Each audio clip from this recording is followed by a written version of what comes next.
Ya, sekarang saya akan membahas statement dari orang hebat. Dia tokoh yang sangat terkenal sekali. Dia pernah berstatement, dia pernah mengatakan bahwa orang yang pandai akan bertanya tentang apa yang ia ketahui dan tentang ia yang belum pernah ketahui. Dengan menanyakan yang ia ketahui, maka dia akan semakin pintar, akan semakin pandai. Dan dia menanyakan yang belum ia ketahui, maka dia akan menjadi tahu. Karena itu, orang bodoh yang sering sekali meluapkan kemarahannya karena dia tidak pandai, karena dia tidak mencintai pelajaran. Jadi orang yang dengki, orang yang sirik, orang yang sering sekali emosi, orang yang sering sekali menyalah-nyalahkan hidupnya, kata beliau, dia orang yang tidak mencintai pelajaran. Makanya dia hidupnya menjadi suntuk, menjadi gelap, menjadi mentok, tidak bisa apa-apa. Maka dari itu saya mengajak kawan-kawan saya, mengajak teman-teman saya semua yang mendengarkan video ini, mari kita memperbaiki standar kita, mari kita memperbaiki kehidupan kita dengan kita terus belajar dan belajar. Kata beliau juga, kalau kita tidak belajar, kita akan memarah-marahi hidup kita. Kita akan menyalah-nyalahkan hidup kita, nasib kita, yang semua itu diberikan oleh Tuhan. Ya. Beliau juga mengatakan, jika mendapat banyak kebutuhan yang harus dipenuhi, maka mulailah dari yang penting dan yang mendesak. Kadang kita itu mempunyai uang sedikit, mempunyai uang membelikan barang-barang yang tidak penting, membeli kebutuhan yang tidak mendesak. Nah, kata beliau, mari kita memanage, mari kita mengatur kehidupan kita, apa yang kita pentingkan, apa yang kita butuhkan, itu yang kita dahulukan. Jadi kita mendahulukan barang-barang atau kebutuhan-kebutuhan apa aja itu, maupun barang, makanan, itu yang penting-penting dulu, yang kita butuhkan. Cirinya orang yang sukses dan orang yang tidak sukses itu, ketika kita diberikan uang, misalkan 5 juta. Kalau orang sukses, gimana uang 5 juta itu tetap 5 juta, tetapi menambah income, menambah barang. Kalau orang bodoh, kalau orang yang mentalnya mental miskin, dia akan langsung hari itu juga membelikan apa kebutuhan dia. Contoh, kalau orang miskin mendapatkan uang 5 juta langsung beli HP, beli handphone. Kalau orang pintar, kalau orang sukses, dia akan melipat gandakan yang 5 juta itu. Dia akan manfaatkan uang 5 juta itu. Jadi kepentingan dan kebutuhan yang mendesak itu kita pikirkan dulu. Ya, hidup mewah itu kalau kita mempunyai uang. Kalau kita tidak mempunyai uang, kita hidupnya ya harus seperti yang tidak mempunyai uang, harus seperti gaya hidupnya itu sesuai dengan isi dompet kita. Kalau kata orang anak muda, ya, gayalah sesuai isi dompet kita. Kalau sekarang gayalah sesuai dengan isi ATM kita atau apa saja itu istilahnya.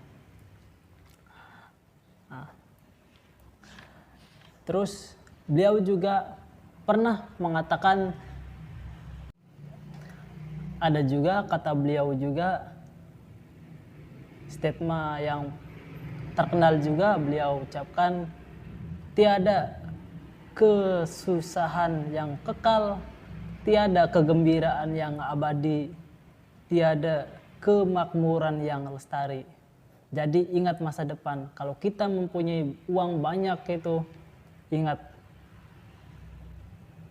uang banyak tidak akan abadi. Kegembiraan juga tidak abadi, pasti ada kesedihan. Kata beliau, pasti ada kesulitan dan kemakmuran.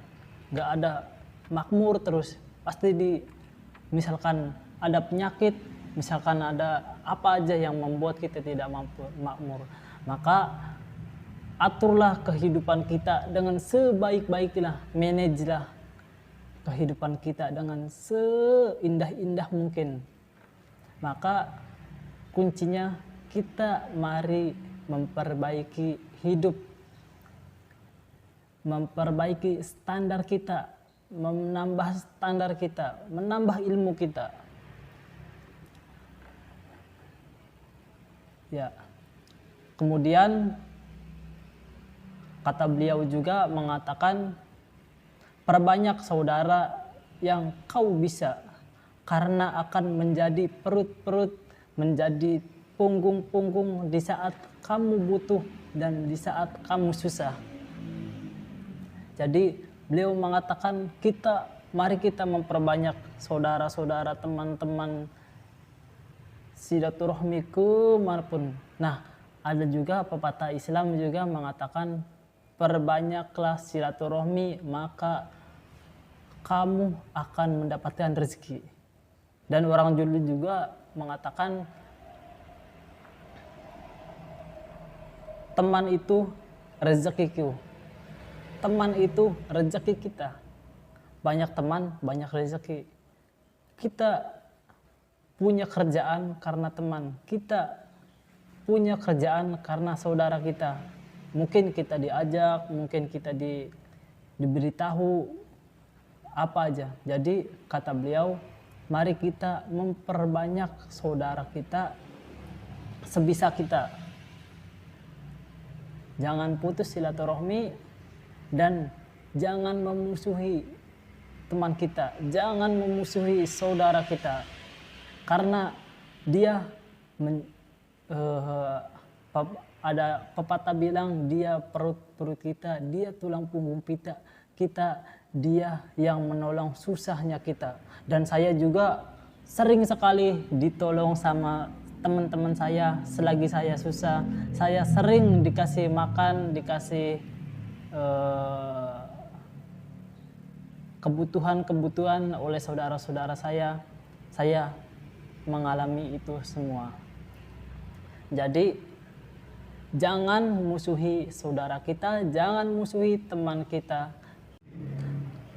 Tapi banyak juga teman kok yang nggak suka sama kita, nggak suka dengan kita. Dia membenci saya, dia membenci kita. Dia dan ya itu iya.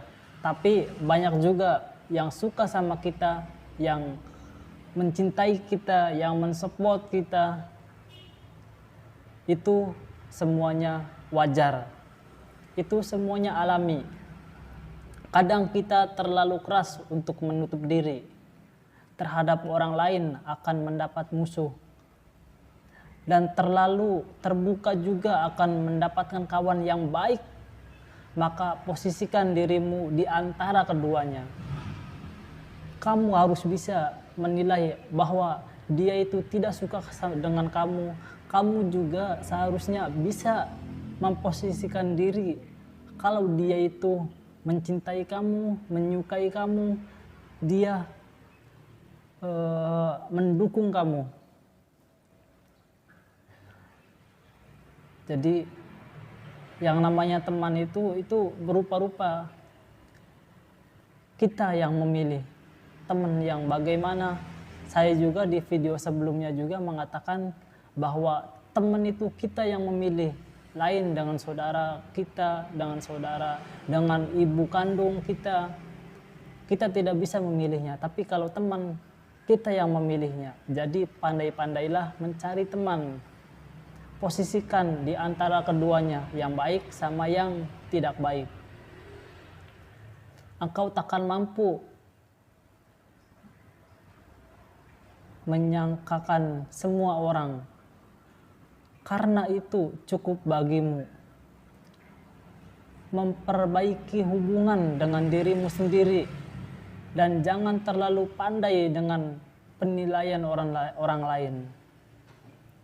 Saya ulangi lagi, engkau takkan mampu menyenangkan semua orang. Karena itu cukup bagimu memperbaiki hubungan dengan dirimu sendiri, dan jangan terlalu pandai dengan penilaian orang lain. Biarin aja orang lain menilai kamu sebagai apa. Orang lain akan gimana sama kamu. Kamu fokus untuk memperbaiki dirimu sendiri. Kamu fokus untuk mencintai dirimu sendiri. Kalau kamu bisa mencintai dirimu sendiri, kamu juga akan bisa mencintai orang lain. Terima kasih.